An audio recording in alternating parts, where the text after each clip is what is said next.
It's open, guys. 150 is the opening price here. Ooh. SpaceX opening at 150 after holding that initial public offering at 135. So that is an 11% pop. That is enough to make Elon Musk a trillionaire. And it's also enough to make millionaires and billionaires of the many, many people who own those SpaceX shares, including many employees. I think 4,000 millionaires was the number I saw that this was going to mint, including, of course, also the number of venture capital firms that got in early on this investment.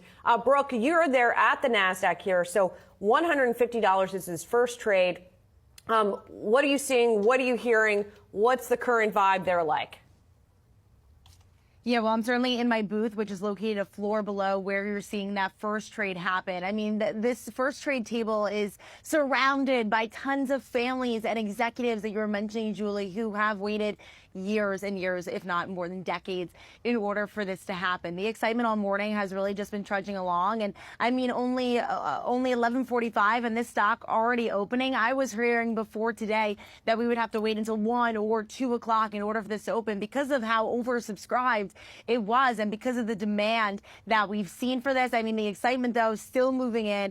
May Musk, Elon Musk's mom, was just here below where the opening bell happened moments ago, taking a photo before this first trade happened, Julie.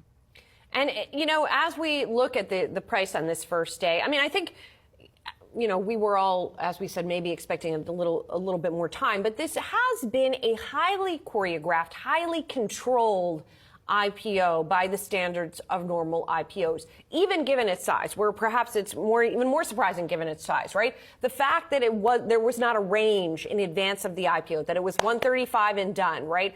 The fact that you've got Elon, like, in a number of different factors, right? So the fact that you have Elon controlling 85% of the voting shares of this company, the fact that they're only floating a small amount, all of this speaks to that there were very tight controls put on this thing. So it's then perhaps less surprising that you have it opening at this time, that you have a very tightly controlled process of the back and forth of where this was going to open.